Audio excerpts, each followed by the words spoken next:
നമ്മുടെ ഫോണുകൾ ഹാങ് ആവുകയോ പ്രതികരിക്കാതിരിക്കുകയോ ഒക്കെ ചെയ്യുമ്പോൾ അത് വളരെ സങ്കടം തോന്നുന്ന ഒരു അവസ്ഥയിലേക്ക് നമ്മൾ എത്തിക്കാറുണ്ടല്ലേ.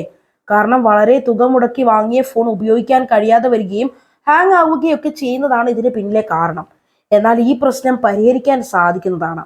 ഹാങ്ങിങ് പ്രശ്നം പരിഹരിക്കാനായി നിങ്ങൾക്ക് നിരവധി കാര്യങ്ങൾ ചെയ്യാൻ സാധിക്കും. നിങ്ങൾക്ക് എളുപ്പത്തിൽ ചെയ്യാൻ സാധിക്കുന്ന പ്രശ്ന പരിഹാരങ്ങളെ കുറിച്ചാണ് ഇന്നത്തെ ഈ വീഡിയോയിൽ പറയാൻ പോകുന്നത്.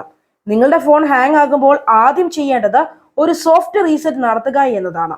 പ്രതികരിക്കാത്ത ഫോൺ പരിഹരിക്കുന്നതിനുള്ള ആദ്യ പടിയാണ് സോഫ്റ്റ് റീസെറ്റ്.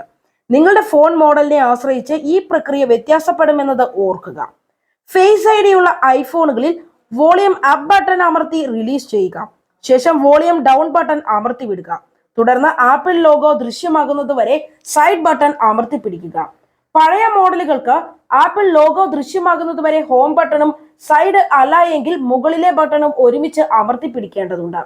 ആൻഡ്രോയിഡ് ഫോണുകളിൽ ഏകദേശം 10 മുതൽ 20 സെക്കൻഡുകൾ നേരത്തേക്ക് പവർ ബട്ടൺ അമർത്തി പിടിച്ചാൽ മിക്ക ആൻഡ്രോയിഡ് ഫോണുകളും റീസെറ്റ് ചെയ്യാൻ സാധിക്കുന്നതാണ്. ചില മോഡലുകളിൽ വോളിയം ഡൗൺ ബട്ടണിനൊപ്പം പവർ ബട്ടൺ ഒരുമിച്ച് കുറച്ചു നേരത്തേക്ക് അമർത്തിയാൽ റീസെറ്റ് ആകുന്നതാണ്. സ്റ്റക്ക് ആയിട്ടിരിക്കുന്ന ഫോണുകൾക്ക് റീസെറ്റ് ഓപ്ഷൻ ഡിസ്പ്ലേയിൽ ക്ലിക്ക് ചെയ്യാതെ തന്നെ ഉപയോഗിക്കാൻ സാധിക്കുമെന്നത് കൊണ്ട് തന്നെ കൂടുതൽ കാര്യങ്ങൾ ചെയ്യാതെ തന്നെ ഫോൺ പഴയപടിയാകുന്നതാണ്. നിങ്ങളുടെ ഫോൺ ഹാങ് ആകുമ്പോൾ ചെയ്യാൻ സാധിക്കുന്ന രണ്ടാമത്തെ കാര്യം നിങ്ങളുടെ ഫോൺ ചാർജ് ചെയ്യുക എന്നതാണ്. ബാറ്ററി കുറവായതിനാലോ ഡെഡ് ആയതിനാലോ ചിലപ്പോൾ ഫോൺ ഹാങ് ആകാൻ സാധ്യതയുണ്ട്. നിങ്ങളുടെ ഫോൺ ഒരു ചാർജറിലേക്ക് പ്ലഗ് ചെയ്ത് കുറഞ്ഞത് 10-15 മിനിറ്റ് എങ്കിലും വെക്കുക. ഫോൺ പൂർണ്ണമായും ഡ്രെയിൻ ആയെങ്കിൽ അത് പ്രതികരിക്കുന്നതിന് കുറച്ച് സമയം എടുത്തേക്കാം. അടുത്ത വഴി ബാറ്ററി നീക്കം ചെയ്യുക എന്നതാണ്. എന്നാൽ ഈ വിദ്യ എല്ലാ ഫോണുകളിലും സാധിക്കില്ല.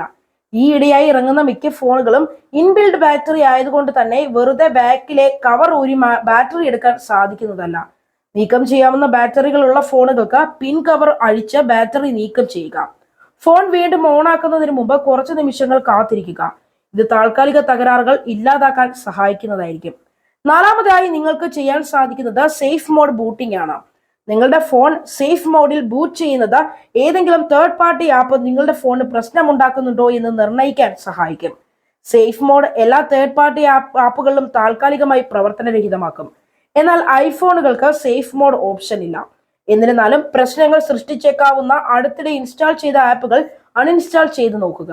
ആൻഡ്രോയിഡ് ഫോണുകളിൽ സേഫ് മോഡിലേക്ക് ബൂട്ട് ചെയ്യാൻ പവർ ബട്ടൺ അമർത്തി പിടിക്കുക. തുടർന്ന് സേഫ് മോഡ് പ്രോംപ്റ്റ് ദൃശ്യമാകുന്നത് വരെ പവർ ഓഫ് ഓപ്ഷൻ ടാപ്പ് ചെയ്ത് പിടിക്കുക. ശേഷം സേഫ് മോഡിൽ റീബൂട്ട് ചെയ്യാൻ ഓക്കെ എന്ന ഓപ്ഷൻ ടാപ്പ് ചെയ്യുക. സേഫ് മോഡിൽ ഫോൺ നന്നായി പ്രവർത്തിക്കുന്നുണ്ട് എങ്കിൽ പ്രശ്നമാകുന്ന ആപ്പ് തിരിച്ചറിയാൻ അടുത്തിടെ ഇൻസ്റ്റാൾ ആക്കിയ ആപ്പുകൾ ഓരോന്നായി അൺഇൻസ്റ്റാൾ ചെയ്യുക. അടുത്തിടെ ഇൻസ്റ്റാൾ ആക്കിയ ആപ്പുകൾ അറിയാൻ സെറ്റിംഗ്സിൽ ആപ്പ് ഓപ്ഷനിൽ ക്ലിക്ക് ചെയ്താൽ മാത്രം മതിയാകും.